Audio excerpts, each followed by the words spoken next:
clinical ডিছপ্লেচিয়া বুলি বেমাৰটো হয় সেনেকৈ 5% মোৰ ডিলেভাৰী হয় মই দুবাৰ আইচিউ গৈছিলোঁ মোৰ ডাঙৰ প্ৰব্লেম হৈছিলে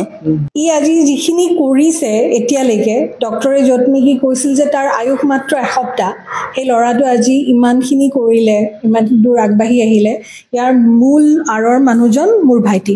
চিক বেডত এটা ল'ৰাই অক্সিজেন চিলিণ্ডাৰ লৈ ৭৫% সি ডিজেবল সি শাৰীৰিকভাৱে সেইখিনি কেপাচিটি নাই তাৰ সক্ষম নহয় তথাপি সি পঢ়িছে চেষ্টা কৰিছে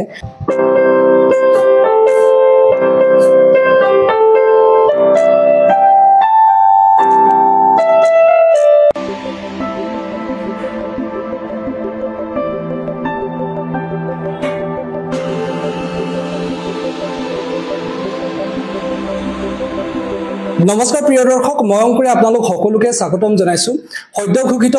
উচ্চতৰ মাধ্যমিকৰ চূড়ান্ত পৰীক্ষাত শিক্ষাৰ্থীৰে উত্তীৰ্ণ হ'বলৈ সক্ষম হৈছে এগৰাকী গুৱাহাটীৰ শাৰীৰিকভাৱে সক্ষম ছাত্ৰ খুব সুন্দৰকৈ তেখেতে উত্তীৰ্ণ হৈছে আৰু তেখেতৰ যি যাত্ৰা সেই যাত্ৰাৰ কাহিনী শুনিলে আপোনালোকেও অনুপ্ৰাণিত হ'ব বহুতে উৎসাহিত হৈ পৰিব তেখেতৰ কাহিনী শুনি আৰু প্ৰথমতে আপোনালোকক পৰিচয় কৰি দিব বিচাৰিছো আমাৰ কাষত আছে মৃত্যুঞ্জয় মহন্ত বৰ্মন প্ৰথমতে তোমাক বহুত বহুত শুভেচ্ছা জ্ঞাপন কৰিছো থেংক ইউ আৰু এবাৰ পৰীক্ষাত তুমি কিমান শতাংশৰে উত্তীৰ্ণ হৈছে মই কি কয় ফাৰ্ষ্ট ডিভিজন পাইছোঁ 70.6% পাইছোঁ আৰু চাইক'লজিত নেকা পাইছোঁ আৰু হাইস্কুল শিক্ষান্ত পৰীক্ষাটো তুমি শিক্ষাৰ্থীৰে উত্তীৰ্ণ হৈছিলা হাইস্কুল শিক্ষান্ত পৰীক্ষাত কেনে আছিল তোমাৰ ফলাফল মানে এনচিচিক মই পাইছিলোঁ 70% আৰু নেকা পাইছিলোঁ কম্পিউটাৰত নেকা পাইছিলোঁ আৰু ছ'চিয়েল সায়েন্সত নেকা পাইছিলোঁ আৰু তোমাৰ চিকিৎসা চলি আছে নহয় জানো কেনেদৰে তোমাৰ চিকিৎসা চলি আছে আৰু তাৰ মাজতে তুমি পঢ়া শুনা কৰি গৈছা খুব সুন্দৰকৈ উত্তীৰ্ণ হ'বলৈ সক্ষম হৈছা এই সফলতাৰ আঁৰত তুমি কাৰ নাম ল'ব বিচাৰিবা মোৰ পৰিয়াল মোৰ ফেমিলি আৰু মোক গাইড কৰে কলেজ টিচাৰ্ছ আৰু মোৰ ফ্ৰেণ্ডছসকল মোক মেণ্টেলি ছাপৰ্ট কৰে আৰু মোৰ হাজবেণ্ডে মোক হেল্প কৰে মোৰ ফ্ৰেণ্ড ফেমিলি আৰু মোৰ কলেজত দিছোঁ আৰু তুমি যিহেতু আমি কথা পাতিছিলোঁ তুমি কৈছিলা যে চিকিৎসা তোমাৰ চলি থাকে কেনেধৰণে তোমাৰ চিকিৎসা চলি থাকে মোৰ ক্লিনিকেল ডিছপ্লেচিয়া বুলি বেমাৰটো হয় সেনেকৈ 5% মোৰ ডিলেভাৰী হয় 2021-22 মই দুবাৰ আইচিউ গৈছিলোঁ মোৰ ডাঙৰ প্ৰব্লেম হৈছিলে আৰু এতিয়া বৰ্তমান এতিয়া ভাল হৈছোঁ কিন্তু কেতিয়াবা প্ৰব্লেম পালে মই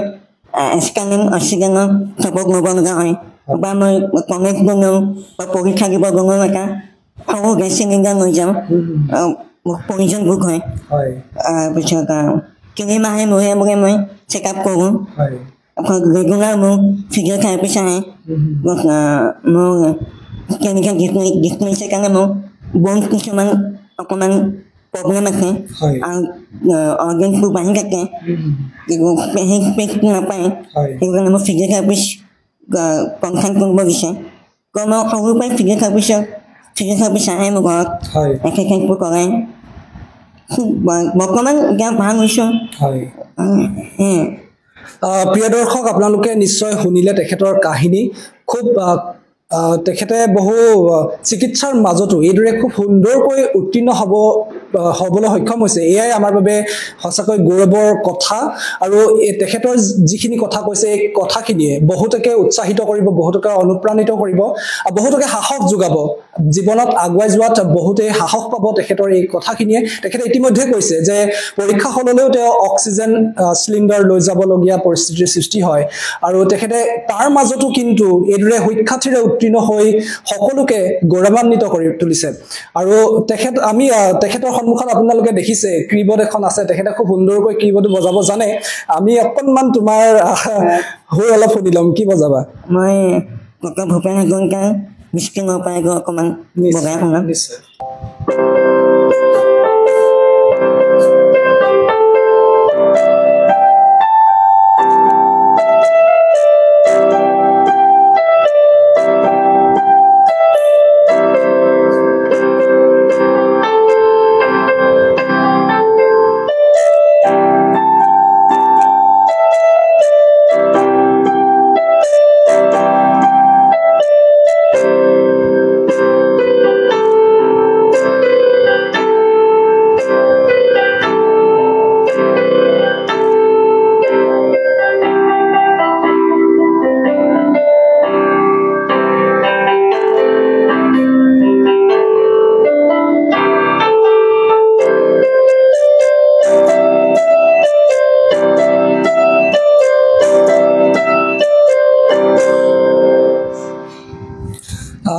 সুন্দৰ আসলতে বহুত বহুত ধন্যবাদ জনাইছো আৰু তুমি এতিয়া যেটো উচ্চতৰ মাধ্যমিকত শিক্ষাৰ্থীৰ উত্তীৰ্ণ হৈছা এতিয়া ভৱিষ্যতৰ পৰিকল্পনা কি কৰিছা কেনে ধৰণে পঢ়া শুনা আগবঢ়াই নিম বুলি ভাবিছা মই সাইকোলজিত মেজৰ কৰিম বুলি ভাবিছো হয় হয় আৰু এটা প্ৰশ্ন কৰিব বিচাৰো তোমাক আজিকালি বহু ঘটনা আমি অসমত দেখিবলৈ পাওঁ বহুতে অনুত্তীৰ্ণ হোৱাৰ ফলত চৰম পন্থা বাচিল পৰিলক্ষিত হয় তোমাৰ যে চিকিৎসা চলি আছে আমি আশা কৰো তুমি খুব সোনকালে সুস্থ হৈ উঠা তুমি সদায় ভালে থাকা এদৰে সফলতা অৰ্জন কৰা তোমাক মই এই ক্ষেত্ৰত প্ৰশ্ন এটা কৰিব বিচাৰো যিসকলে ইতিমধ্যে কৈছো চৰম পন্থা বাচিল অনুত্তীৰ্ণ হোৱাৰ পাছতো তুমি ইমান কষ্টৰ মাজেৰে চিকিৎসাৰ মাজতো খুব সুন্দৰকৈ উত্তীৰ্ণ হ'বলৈ সক্ষম হৈছা নহয় জানো তোমাৰ তেখেতলোকৰ যিখিনি তেখেতলোকে অনুত্তীৰ্ণ হোৱাৰ পাছতে তেখেতলোকে ভাবে যে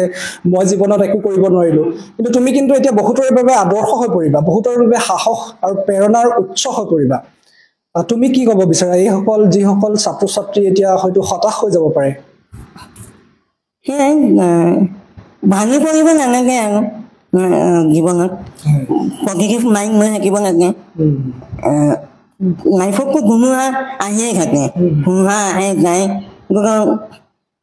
লাইফ মানে হেপিনেছো থাকে চেডনেছো থাকে যিমান পাৰি পজিটিভ হ'ব লাগে লাইফে এটাই অপৰচুনিটি নিদিয়ে বহুত অপৰচুনিটি দিয়ে কিছুমানে ছেকেণ্ড ডিভিজন থাৰ্ড ডিভিজন পায়ো বহুতখিনি কৰিছে APC উত্তীৰ্ণ হৈছে UPC উত্তীৰ্ণ হৈছে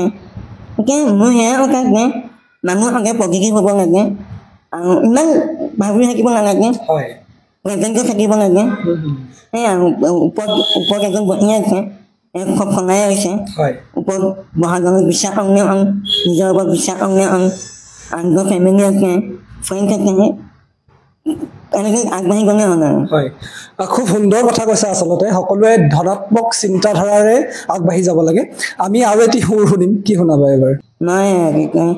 ভক্তিত নিষ্ক্ৰিয় যিটো প্ৰাৰ্থনা একো আছে অলপমান মই বজাই দিছোঁ বহু মানে মাফ কৰিব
ধন্যবাদ জনালো আৰু শেষত এটা প্ৰশ্ন কৰিব বিচাৰো ভৱিষ্যতে তোমাৰ কি হোৱাৰ সপোন আছে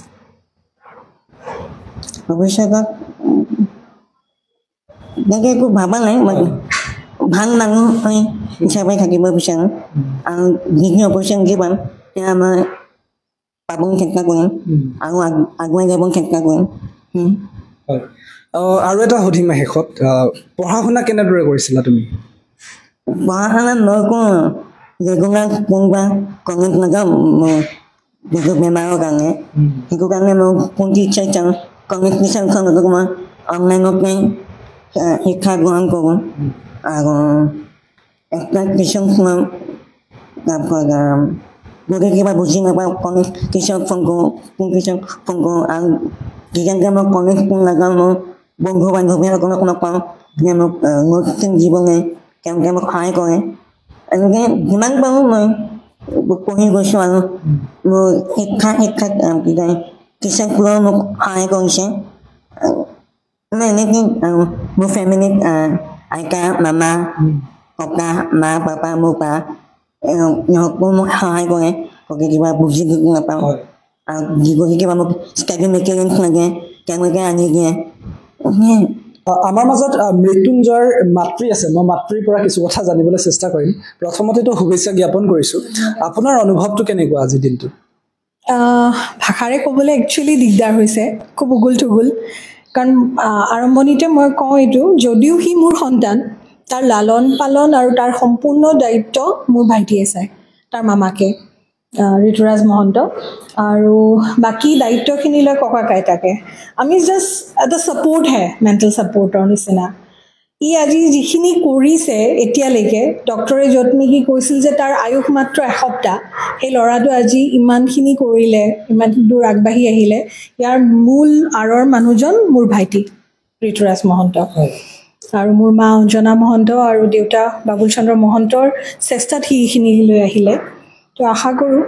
এনেকৈ সি আগবাঢ়ি যাব কিন্তু আজি বিৰাট ফূৰ্তি লাগিছে মানে সাংঘাতিক ফূৰ্তি লাগিছে ষ্টেণ্ড কৰা নাই কিন্তু মোৰ কাৰণে ষ্টেণ্ডতকৈ মানে বহুত ডাঙৰ কথা কাৰণ চিক বেডত এটা ল'ৰাই অক্সিজেন চিলিণ্ডাৰ লৈ ৭৫% সি ডিজেবল সি শাৰীৰিকভাৱে সেইখিনি কেপাচিটি নাই তাৰ সক্ষম নহয় তথাপি সি পঢ়িছে চেষ্টা কৰিছে আৰু এটা ছাপোৰ্ট হ'ল তাৰ যিখিনি ফ্ৰেণ্ডছ